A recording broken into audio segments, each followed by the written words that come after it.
Today on Legally Us, Samantha Markle appears in court for her defamation suit against Meghan Markle.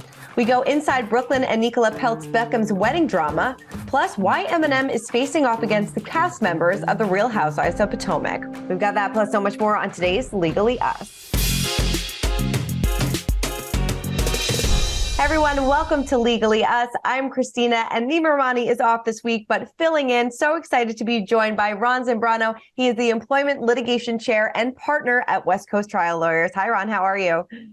I'm great. How are you? Thanks for letting me step in. Definitely. Well, we got a lot to get to. Before we do, we always check in to see what everybody had to say about last week's show. And people had a lot to say about Samantha Markle versus Meghan Markle. Sandra says Samantha does have a lot more power behind her. And I think if she loses this one, she has more to come. Yvette says, how on earth did Meghan Markle defame her half-sister? She hasn't had contact with her in 10 plus years.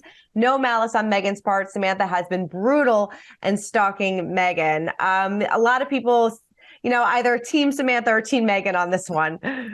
Right. It's quite a controversial issue, and Meghan's also a pseudo royal, and it's a fun story, but it's an odd one from her sister, and the whole drama from the father. It's probably something she doesn't want to deal with, and litigation's never fun. Family involved.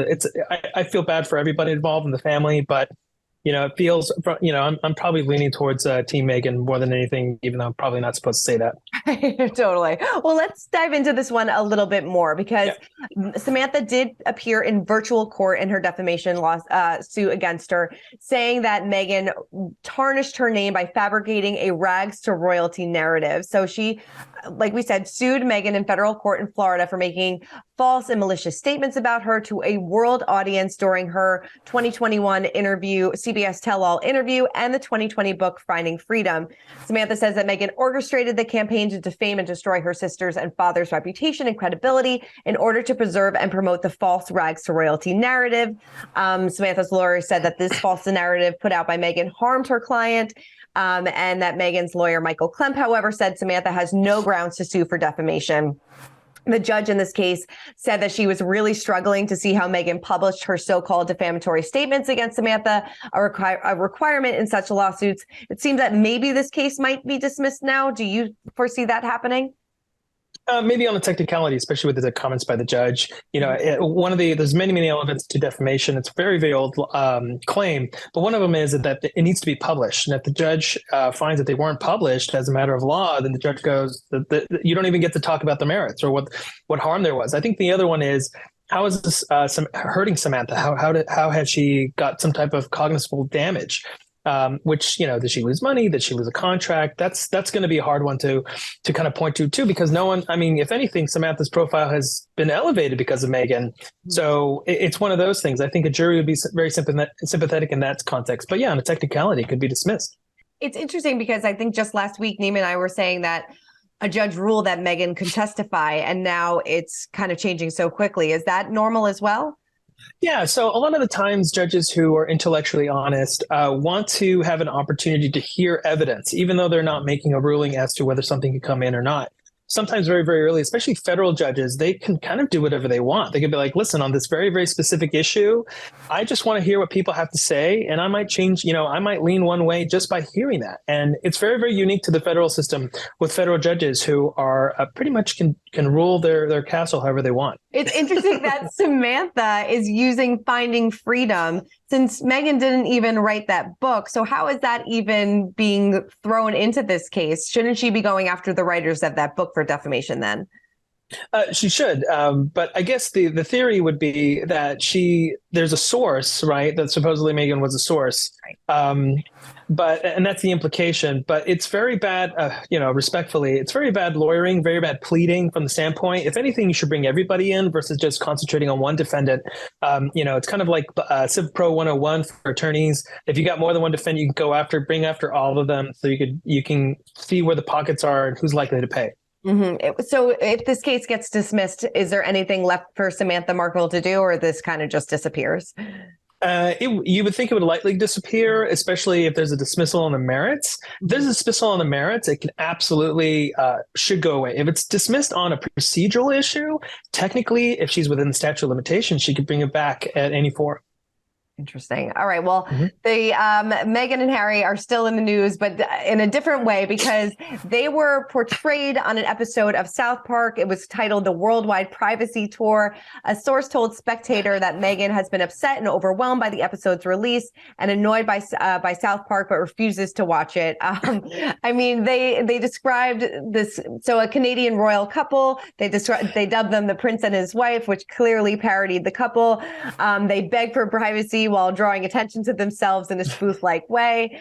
The character that is based on Meghan is a sorority girl, an actress, an influencer, and quote unquote a victim.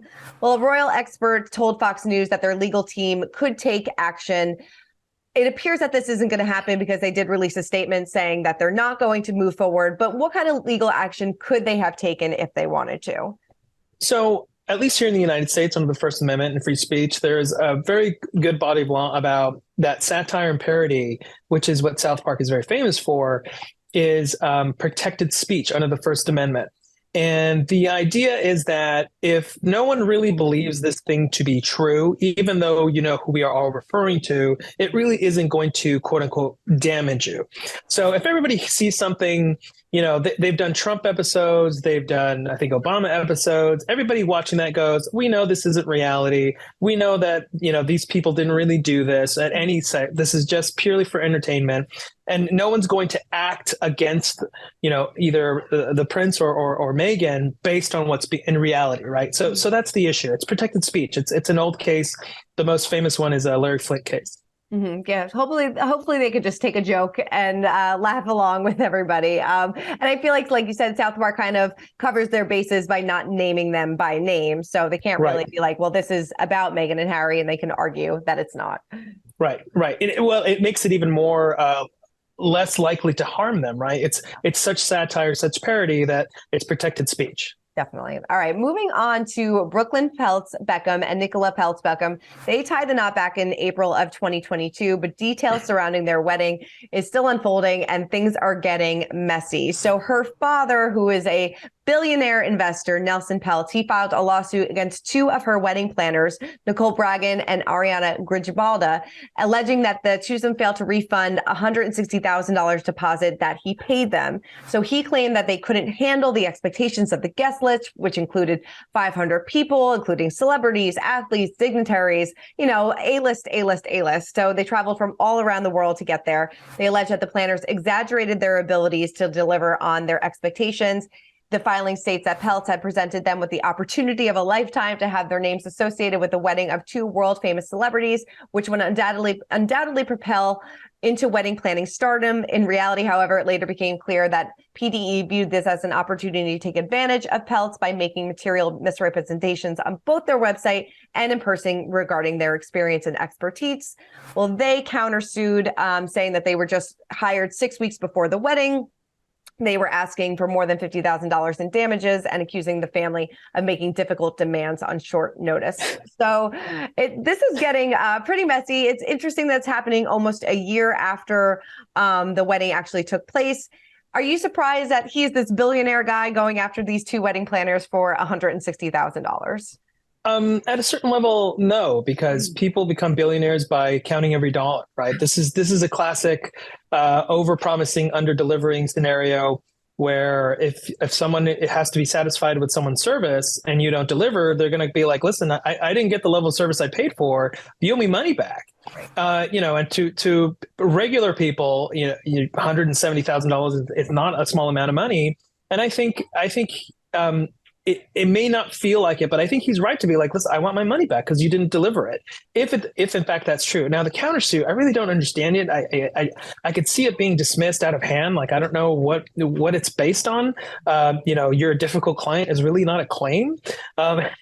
Versus I paid for a level of service and you did not deliver that. And, you know, we signed, I'm sure, their contracts and deposits and you can follow the money. So I don't know whether or not he'll win, but at least from a structure standpoint, he's got a very good foundation. I don't know how it's going to shake out, but you know, I could see people going like, "You're a billionaire. Why can't you just write off a couple $100,000?"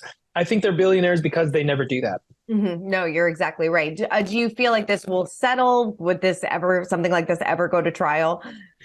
I think, unless there's something embarrassing that's going to come out that he wants to not come out, I think it's going to go to trial because he would rather burn money on principle at this point because that's what he's doing, right? He's like, I will spend $500,000 for principle to make sure this doesn't happen to me again and others versus, settling because, you got to take your punches where you get them. And I would, if I were the defendants, these wedding planners, try to negotiate a deal.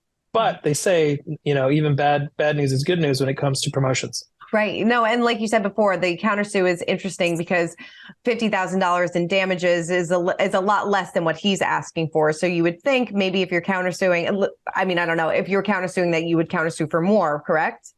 Yeah, you would countersue for more. And if I were the attorney that was going to do this, I would do it right. I would be like, okay, you owe us money and I've suffered emotional distress and that emotional distress is way above the $200,000. That's what I would do to at least make the other side feel like, oh man, I may owe money versus, well, all right, here's your 50 grand. Now give me the other 100. Right. That would be my advice. Definitely. All right. Well, we'll see what happens. This is interesting. So Eminem filed an opposition on February 14th against Real Housewives of Potomac stars Giselle Bryant and Robin Dixon's trademark application for Reasonably Shady. That is the name of their podcast. So in documents that were obtained by Page Six, Eminem says he believes his brand will be damaged if they are issued the trademark for the broadcast. He also said that Reasonably Shady can cause confusion in the minds of consumers who have known him by his moniker Slim Shady and Shady since the late 90s. He's exclusively used the name Slim Shady and Shady for entertainment services since 1998 and owns the trademark for Shady to use on its merchandise. His objection came weeks after they filed to trademark their podcast name with the intent of selling products, water bottles, lip gloss, sweatshirts, hats, the whole 9 yards. So the reps for the two housewives have not commented on this, but does Eminem have a good case? Does he own the name Shady? Well, yeah, he does. He does own the name Shady. I think what the courts are going to come, and this is very technical stuff. People that have the science background are the ones who litigate this as a separate patent bar. But basically what it's going to boil down to is there a reasonable chance that there's going to be a confusion, right, with Reasonably Shady, with his name as Shady being associated with a podcast that's being done for commercial purposes, right? I think that's the key here. Like you're trying to make money using something that I've made famous, even though you're kind of changing it. And I think that is an important distinction. He's like, he is going to, I think, have a very, very good argument to that because he is the reason they would probably choose that name. Right. No, it's true. As a kid in the 90s, like as soon as you hear the name Shady, you think of Slim Shady. No, that's so true. So, do you think that this could, I guess, like you said, this could kind of hurt his image. So if they are denied the request for the trademark, can they still keep the Reasonably Shady name for their podcast, just not sell the merch? Yeah, actually, I don't know the answer to that. Okay. But I think the motivation is that they're going to make money off it. And he's like, you can't make money off use of my name. I don't know if there's an exception. Maybe he will withdraw his objection. Because it's just, it's basically it's kind of, it's entertainment using his name. But I think if he's dug in his heels this hard, I don't think he'll allow it. I'd be like, listen, you can't use it. You can't use it. You cannot use it, whether you make money or not. You cannot get a patent. You cannot get anything using the word shady at all for entertainment purposes, which I think is a very good argument. If the word shady is out there on a national level, even on a local level, and he is the reason most people will try to figure out, well, is he associated with this or not? Right. No, and you make a good point because I think part of their podcast is on Patreon, so people do have to pay to listen to this. So it seems like maybe they'll be forced to change their name completely. Yeah, I don't think the argument that a housewife would say, I would do something without any expectation of compensation will fly. That is very true. Well, Ron, thank you so much for your insight. It was great getting the chance to talk to you, and this was wonderful. Thank you so much. No, thank you for letting me step in. For more news content and exclusive interviews, make sure to hit the sub, like, and bell button down below and visit usmagazine.com.